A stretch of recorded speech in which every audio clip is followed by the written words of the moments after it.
Hi all welcome back. എന്തെല്ലാം വിശേഷം? എല്ലാവർക്കും സുഖമല്ലേ? അപ്പോൾ ഇന്നത്തെ നല്ലൊരു അടിപൊളി കോംബോ റെസിപ്പിയാണ് കാണിക്കുന്നത്. വീട്ടിൽ ഇഫ്താർ പാർട്ടി കാര്യങ്ങളൊക്കെ ഉണ്ടെന്നുണ്ടെങ്കിൽ നിങ്ങൾക്ക് സ്റ്റാറായിട്ട് നിൽക്കാൻ പറ്റിയിട്ടുള്ള ഒരു കിടിലൻ കോമ്പിനേഷനാണ് കേട്ടോ. മസാല ഭട്ടൂരയും ചിക്കൻ ഗീ റോസ്റ്റും ആണ് കാണിക്കുന്നത്.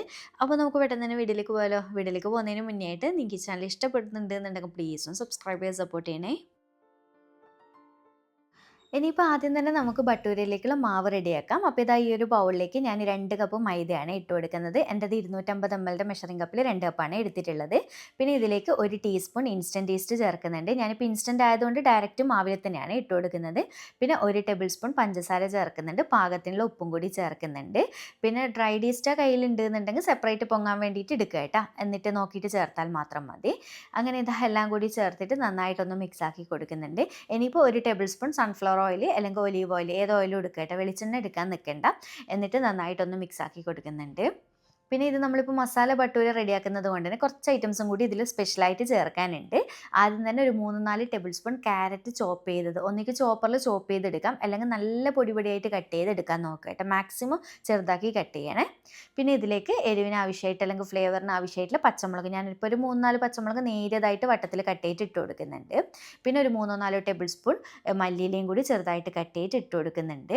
പിന്നെ ക്യാബേജൊക്കെ കട്ട് ചെയ്തിട്ട് ഇഷ്ടമുണ്ട് എന്നുണ്ടെങ്കിൽ അതും ഇട്ട് കൊടുക്കട്ടെ, കുഴപ്പമൊന്നുമില്ല. നിങ്ങളുടെ ഇഷ്ടത്തിനനുസരിച്ച് ഇഷ്ടമില്ലാത്ത വെജസ് ഒഴിവാക്കുകയും ചെയ്യാം.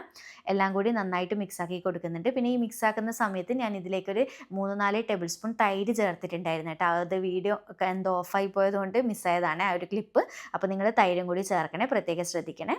ഇനിയിപ്പോൾ നമ്മളിത് കുഴക്കാൻ വേണ്ടിയിട്ട് ഇളം ചൂടുള്ള പാലാണ് ചേർക്കുന്നത്.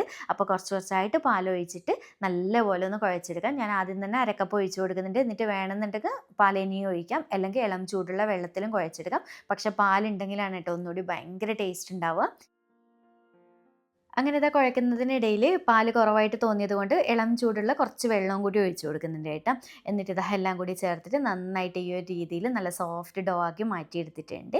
ഇനിയിപ്പോൾ മാവ് ഡ്രൈ ആവാതിരിക്കാൻ വേണ്ടിയിട്ട് കുറച്ച് ഓയിൽ കയ്യിലെടുത്തിട്ട് ഇതുപോലെ ബൗളിലും മാവിൻ്റെ മുകളിലൊക്കെ ആയിട്ട് ഒന്ന് തടവി കൊടുക്കുക കേട്ടോ ചുറ്റും.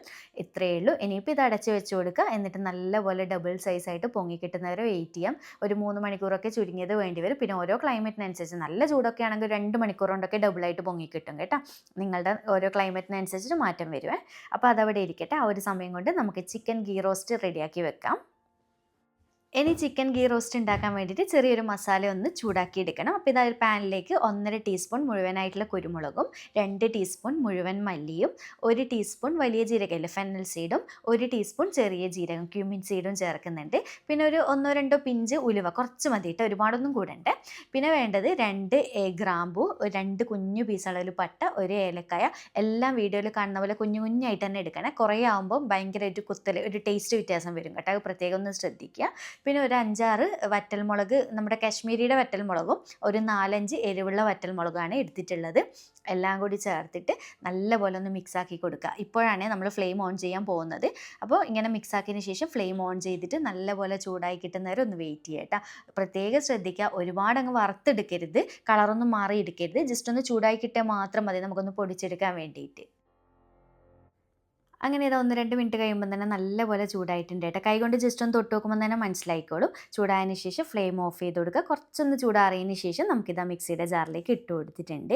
ഇനിയിപ്പോൾ ഇതിലേക്ക് വേണ്ടത് പുളിവെള്ളമാണ്. അതായത് ഒരു ചെറിയ സൈസ് ചെറുനാരങ്ങയുടെ വലുപ്പത്തിൽ പുളി എടുക്കുക. ഒരു 10 മിനിറ്റ് മുന്നേ ഒന്ന് സോക്ക് ചെയ്ത് വെച്ചിട്ടുണ്ടായിരുന്നു കേട്ടോ. കുറച്ച് വെള്ളം ഒഴിച്ചിട്ട് പച്ചവെള്ളത്തിൽ അത് നല്ലപോലെ കൈകൊണ്ടൊന്ന് ഞെരിടിയിട്ട് പിഴിഞ്ഞെടുക്കുക കേട്ടോ. എന്നിട്ട് പുളിയുടെ ആ ഒരു വെള്ളം മാത്രമായിട്ട് ഈ ഒരു മിക്സിയുടെ ജാറിലേക്ക് ഒഴിച്ചു കൊടുക്കുന്നുണ്ട്. പ്രത്യേകം ശ്രദ്ധിക്കുക, ഒരുപാട് കട്ടിയിൽ പിഴിഞ്ഞിട്ട് പുളിവെള്ളം എടുക്കണ്ട, ഒരുപാട് പുളിപ്പ് കൂടിയിട്ട് എടുക്കണ്ട കേട്ടോ. കാരണം അത്രയ്ക്ക് ടേസ്റ്റ് ഉണ്ടാവില്ല. എന്നാൽ പാകത്തിനുള്ള പുളി വേണം. കാരണം നമ്മളിതിലേക്ക് തക്കാളി കാര്യങ്ങൾ വേറെ ഒന്നും പുളിക്ക് ആവശ്യമായിട്ട് ചേർക്കുന്നില്ല. പിന്നെ ഇതിലേക്ക് ഒരു 1/4 കപ്പ് വെള്ളം, ആദ്യം തന്നെ അരക്കപ്പ് എടുത്ത് വെച്ചിട്ട് അതിൽ നിന്ന് 1/4 കപ്പ് വെള്ളം ഒഴിച്ചിട്ടുണ്ട് കേട്ടോ. ലാസ്റ്റ് എത്ര വെള്ളമായി എന്നുള്ള ഞാൻ പറഞ്ഞു തരാം. അങ്ങനെ ഇതാ എല്ലാം കൂടി ചേർത്തിട്ട് ഈ ഒരു രീതിയിൽ നന്നായിട്ടൊന്ന് അരച്ചെടുത്ത് കൊണ്ടുവന്നിട്ടുണ്ട്, ഒട്ടും തരികളൊന്നും ഇല്ലാതെ. അപ്പോൾ ഞാൻ അരക്കപ്പ് വെള്ളം ആ ഒരു മിക്സിയിൽ ഒഴിച്ചിട്ടാണ് അരച്ചെടുത്തിട്ടുണ്ടായത്. മൊത്തത്തിൽ ഒഴിച്ചു കൊടുത്തിട്ടുണ്ടായിരുന്നു. ഇനിയിപ്പോൾ ഇതിലേക്കുള്ള നമ്മൾ ചിക്കൻ എടുത്തിട്ടുള്ളത് 1 കിലോ ചിക്കനാണ്. അതായത് ക്ലീൻ ചെയ്തതിന് ശേഷമുള്ള വെയിറ്റാണ് 1 കിലോ പറയുന്നത്. അപ്പോൾ ഈ ഒരു ഗീ റോസ്റ്റ് പെർഫെക്റ്റ് ആയിട്ട് കിട്ടണമെങ്കിൽ ഈ ഇൻഗ്രീഡിയൻസിൻ്റെ അളവൊക്കെ കറക്റ്റായിട്ട് ശ്രദ്ധിക്കണേ. ഇനിയിപ്പോൾ ആദ്യം തന്നെ ഇതിലേക്കുള്ള മസാലയ്ക്ക് വേണ്ടിയിട്ട് 1/2 ടീസ്പൂൺ മഞ്ഞൾപ്പൊടി ഇട്ട് കൊടുക്കുന്നുണ്ട്. 1.5 ടേബിൾ സ്പൂൺ ഇഞ്ചി വെളുത്തുള്ളി ചതച്ചത്, രണ്ടും കൂടി 1.5 ടേബിൾ സ്പൂണാണ് ഇട്ട് കൊടുക്കുന്നത്. പിന്നെ ഇതിലേക്ക് ഒരു 1/4 കപ്പ് തൈര് ചേർക്കുന്നുണ്ട്. എൻ്റെതിപ്പോൾ അത്യാവശ്യം പുളിയുള്ള തൈരാണ് എടുത്തിട്ടുള്ളത്. പുളി കുറവുള്ള തൈരാണെന്നുണ്ടെങ്കിൽ ഒരു ചെറിയ സൈസ് ചെറുനാരങ്ങയുടെ പകുതി നീരൊക്കെ ചേർത്ത് കൊടുക്കുക. പിന്നെ നമ്മൾ ഓൾറെഡി പുളിവെള്ളവും ചേർത്തിട്ടുണ്ട്, അതും കൂടി ഓർക്കണേ.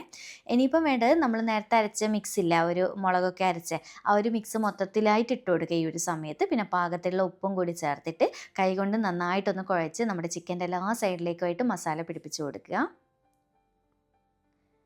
അപ്പോൾ ഈ ഒരു രീതിയിൽ മസാല റെഡിയാക്കിയതിന് ശേഷം സമയം ഉണ്ടെന്നുണ്ടെങ്കിൽ ഒരു 1/2-3/4 മണിക്കൂറൊക്കെ ഒന്ന് ഫ്രിഡ്ജിൽ താഴെ റെസ്റ്റ് ചെയ്യാൻ വേണ്ടി വെക്കുക കേട്ടോ. സമയം ഇല്ലാന്നുണ്ടെങ്കിൽ പെട്ടെന്ന് തന്നെ ചെയ്തെടുക്കാം. പക്ഷെ ഒന്നുകൂടി ടേസ്റ്റ് റെസ്റ്റ് ചെയ്യാൻ വെച്ചിട്ട് ചെയ്യുമ്പോഴാണ്.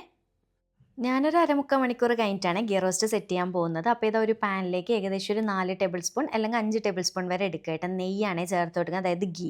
ഈ ഒരു റെസിപ്പി മെയിനായിട്ട് നെയ്യിൽ തന്നെ ചെയ്യാൻ നോക്കുക, എങ്കിൽ ആ ഒരു പെർഫെക്റ്റ് ടേസ്റ്റ് കിട്ടും കേട്ടോ. ഓയിലും വെളിച്ചെണ്ണ ഒന്നും എടുക്കരുത്. പിന്നെ ഇതിലേക്ക് ഒരു 1-2 തണ്ട് കറിവേപ്പിലയും കൂടി ഒന്ന് പൊട്ടിച്ചെടുത്തതിന് ശേഷം ഞാൻ 3 സവാള ഇതുപോലെ നല്ല ചെറുതായിട്ട് കട്ട് ചെയ്തിട്ടാണ് ചേർക്കുന്നത്. അപ്പോൾ നല്ല കൊഴുപ്പ് കിട്ടും കേട്ടോ നമ്മുടെ ഗ്രേവിക്കും. ഇനിയിപ്പോൾ ഇതാ ഇതിലേക്ക് ഒരു അല്പം ഉപ്പും കൂടി ചേർത്തിട്ട് നന്നായിട്ടൊന്ന് മിക്സാക്കി കൊടുക്കുക. നല്ലപോലെ സവാളയൊന്ന് വഴറ്റിയെടുക്കുക എന്ന് പറയുമ്പോൾ സോഫ്റ്റ് ആയിട്ടല്ല, നമുക്കൊന്ന് മൊരിഞ്ഞ് കിട്ടുന്ന ഒരു വഴറ്റിയെടുക്കുമല്ലോ, നമ്മുടെ ഒന്ന് ഫ്രൈ ആയി കിട്ടുന്ന ടെക്സ്ചറിൽ അതുവരെ ഒന്ന് വഴറ്റിയെടുക്കണം, അത്യാവശ്യം കളറ് മാറി കിട്ടുന്നവരെ. അങ്ങനെ ഇതാ നമ്മുടെ സവാള നോക്കി അത്യാവശ്യം നല്ലപോലെ എന്താ പറയുക സോഫ്റ്റ് ആവുകയും ചെയ്തിട്ട് എന്നാൽ നല്ലപോലെ മൊരിഞ്ഞും കിട്ടിയിട്ടുണ്ട് കേട്ടോ. അപ്പോൾ വീഡിയോയിൽ എത്രത്തോളം ക്ലിയർ ഉണ്ട് എന്നുള്ളത് അറിയില്ല, ചെറുതായിട്ടൊരു ബ്രൗൺ ടച്ച് വന്നിട്ടുണ്ട്. ഇനിയിപ്പോൾ നമ്മൾ മസാല റെഡിയാക്കി വെച്ചിട്ടുള്ള ചിക്കനില്ല, അത് മസാലയോട് കൂടി മൊത്തത്തിലായിട്ട് ഇട്ട് കൊടുക്കുന്നുണ്ട്. ഇനിയിപ്പോൾ നമ്മുടെ ആ ഒരു ബൗളിലേക്ക് കുറച്ചൊന്ന് വെള്ളം മിക്സ് ആക്കിയിട്ട് അങ്ങനെ ഒഴിച്ചു കൊടുക്കണം, അതവിടെ മാറ്റി വയ്ക്കുക. അപ്പോൾ ഇതാ ചിക്കൻ ഇട്ട് കൊടുത്തതിന് ശേഷം കണ്ടിന്യൂസ് ആയിട്ട് ഹൈ ഫ്ലെയിമിലിട്ടിട്ട് ചിക്കൻ ഒന്ന് കളറൊക്കെ ഒന്ന് മാറി കിട്ടുന്നേരം ഒന്ന് മിക്സ് ആക്കിക്കൊണ്ട് നിൽക്കട്ടെ. കണ്ടിന്യൂസ് ആയിട്ട് ഒരു 1-2 മിനിറ്റ് മിക്സ് ആക്കി കൊടുക്കുക. ഇനിയിപ്പോൾ ഇതാ മസാല റെഡിയാക്കി ആ ഒരു ബൗളിൽ കുറച്ച് വെള്ളം കൂടി ഒഴിച്ചിട്ട് അതും കൂടി ഒഴിച്ചിട്ടുണ്ട് കേട്ടോ. ഒരുപാട് വെള്ളം ഒഴിക്കണ്ടേ, ഒന്നങ്ങ് ലെവലായി കിട്ടാൻ വേണ്ടിയിട്ട്. എന്നിട്ട് ഇതാ കണ്ടിന്യൂസ് ആയിട്ട് നന്നായിട്ടൊന്ന് മിക്സ് ആക്കി കൊടുക്കുക. ഇനിയിപ്പോൾ നമുക്കിത് അടച്ച് വെച്ചിട്ട് ചിക്കൻ ഒരു പകുതി വേവാകുന്നവരെ അടച്ച് വെച്ചിട്ട് തന്നെ കുക്ക് ചെയ്തെടുക്കുക. ആ ഒരു സമയം കൊണ്ട് ചിക്കനിൽ നിന്നുള്ള വെള്ളമൊക്കെ മൊത്തത്തിൽ ഇറങ്ങി കിട്ടിക്കോളും.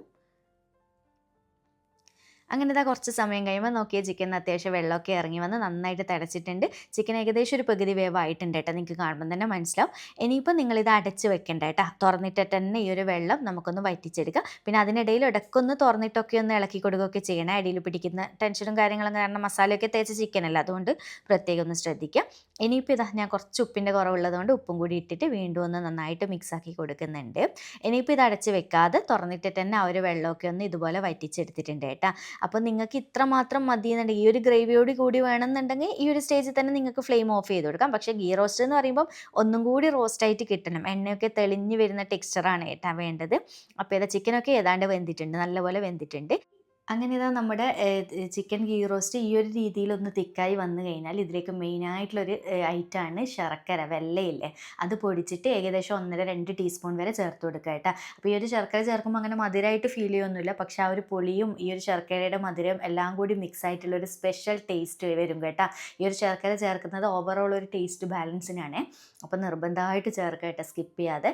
അപ്പോൾ ഈ ഒരു രീതിയിൽ ശർക്കരയും ചേർത്ത് നന്നായിട്ട് മിക്സ് ആക്കിയിട്ട് നിങ്ങൾക്ക് വേണമെന്നുണ്ടെങ്കിൽ ഫ്ലെയിം ഓഫ് ചെയ്ത് കൊടുക്കുക കേട്ടോ. നമ്മുടെ ഗീ റോസ്റ്റ് റെഡിയാവും. പക്ഷേ ഒരു പെർഫെക്റ്റ് ആയിട്ടുള്ള ആ ഒരു ടെക്സ്ചർ എന്ന് പറയുന്നത് ഈ ഒരു രീതിയിലാണ്. സൈഡിലൊക്കെ ഇങ്ങനെ എണ്ണ തെളിഞ്ഞ് ഒന്നുകൂടി ഒന്ന് കളറൊക്കെ ഒന്ന് മാറി കുറച്ചുകൂടി ഒന്ന് തിക്കാവുമ്പോഴാണ് പെർഫെക്റ്റ് നമുക്ക് റെസ്റ്റോറൻറ്റിൽ നിന്നൊക്കെ വാങ്ങിക്കുന്ന ആ ഒരു പെർഫെക്റ്റ് ടെക്സ്ചറിൽ കിട്ടുക.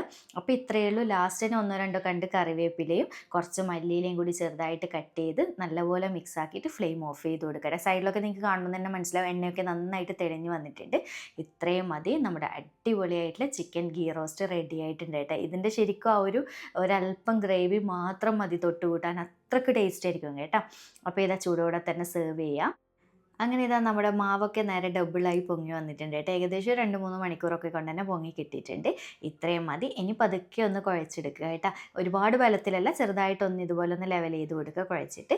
ഇനി ഇതിൽ നിന്ന് കുറച്ചൊരു വലിയ സൈസ് ബോളാക്കി എടുക്കുക, കാരണം നമ്മുടെ ബട്ടൂര എപ്പോഴും കുറച്ച് കട്ടിയിലല്ലേ പരത്തിയെടുക്കുക, അതുകൊണ്ട് തന്നെ കുറച്ച് വലിയൊരു സൈസ് ബോൾ ഇതുപോലെ എടുത്തിട്ട് ബോർഡിൽ വെച്ച് കൊടുത്ത് കുറച്ച് പൊടിയും തൂകി നന്നായിട്ടൊന്ന് പരത്തിയെടുക്കുക കേട്ടോ. നിങ്ങളുടെ ഇഷ്ടത്തിനനുസരിച്ചുള്ള സൈസിലും ഷേപ്പിലും നിങ്ങളുടെ താല്പര്യത്തിനനുസരിച്ച് കട്ട് ചെയ്തെടുക്കാം. അപ്പോൾ ഞാനിതുപോലെ കുറച്ച് വലുതായിട്ട് പരത്തിയിട്ട് 4ആക്കിയിട്ട് ഈ ഒരു രീതിയിലാണ് കട്ട് ചെയ്തെടുക്കുന്നത്. അപ്പോൾ ഇത്രയും ഞാൻ ഇതുപോലെയാണ് കേട്ടോ എല്ലാതും കട്ട് ചെയ്യുന്നത്. അപ്പോൾ അടിപൊളിയായിട്ട് കിട്ടിയിട്ടുണ്ട്. മസാല ഭട്ടൂര ആയതുകൊണ്ട് തന്നെ ആ ഒരു ക്യാരറ്റും നമ്മൾ ചേർത്തുള്ള വെജീസൊക്കെ ഇങ്ങനെ കാണുമ്പോൾ തന്നെ നല്ല ഭംഗിയില്ല. ഫ്രൈ ചെയ്ത് കഴിക്കുമ്പോൾ ഒരു ഒന്നൊന്നര ടേസ്റ്റ് തന്നെയാണ് കേട്ടോ. ഇനിയിപ്പോൾ ഇതാ ചൂടായ എണ്ണയിലേക്ക് 1-2 ഇതുപോലെ ഇട്ട് കൊടുക്കുക. എന്നിട്ട് നല്ലപോലെ പെട്ടെന്ന് തന്നെ പൊങ്ങിക്കിട്ടും കേട്ടോ, നല്ല അടിപൊളിയായിട്ട് തന്നെ പൊങ്ങിക്കിട്ടും. അപ്പോൾ ഇതുപോലെ എണ്ണയൊക്കെ ഒന്ന് തട്ടിക്കൊടുത്ത് തിരിച്ചും മറിച്ചൊക്കെ ഇട്ട് കൊടുക്കുക കേട്ടോ. പൂരിയൊക്കെ ഫ്രൈ ചെയ്തെടുക്കുന്ന പോലെ തന്നെ നന്നായിട്ട് ഫ്രൈ ചെയ്തെടുക്കുക. പിന്നെ പ്രത്യേകം ശ്രദ്ധിക്കുക, ബട്ടൂര ഒരുപാട് നേരിയതായിട്ട് പരത്തിയെടുക്കരുത്. കുറച്ചൊരു ചെറുതായിട്ടൊരു കട്ടിയിൽ വേണം പരത്തിയെടുക്കാൻ വേണ്ടിയിട്ട്. അപ്പോൾ നല്ല സ്പോഞ്ച് പോലെ ആയിട്ട് കിട്ടും കേട്ടോ. ഇത്രയേ ഉള്ളൂ. അപ്പോൾ ഇതാ ഞാൻ മൊത്തത്തിൽ ബട്ടൂരയും ചുട്ടെടുത്തിട്ടാണ്. നല്ല ഭംഗിയില്ല കാണാൻ, കഴിക്കാനും നല്ല ടേസ്റ്റാണ്. അപ്പോൾ ഈ ഒരു കോംബോ എന്തായാലും നിങ്ങൾക്ക് ഇഷ്ടമാവും തന്നെ വിചാരിക്കുന്നുണ്ട്. വീട്ടിൽ ഗസ്റ്റൊക്കെ വരുന്ന സമയത്തോ അല്ലെങ്കിൽ ഇഫ്താർ പാർട്ടിയിലൊക്കെ നിങ്ങൾക്ക് സ്റ്റാറായിട്ട് നിൽക്കാൻ പറ്റിയിട്ടുള്ള ഒരു പെർഫെക്റ്റ് കോംബോ റെസിപ്പിയാണ്. അപ്പോൾ വീഡിയോ ഇഷ്ടമാവും തന്നെ വിചാരിക്കുന്നുണ്ട്. ഇഷ്ടമാവുകയാണെങ്കിൽ ലൈക്ക് ചെയ്യാനും ചാനൽ സബ്സ്ക്രൈബ് ചെയ്യാനും മാക്സിമം ഒന്ന് ഷെയർ ചെയ്ത് കൊടുക്കാനും മറക്കല്ലേ. വീണ്ടും ഒരു അടിപൊളി വീഡിയോ ആയിട്ട് കാണാം. താങ്ക്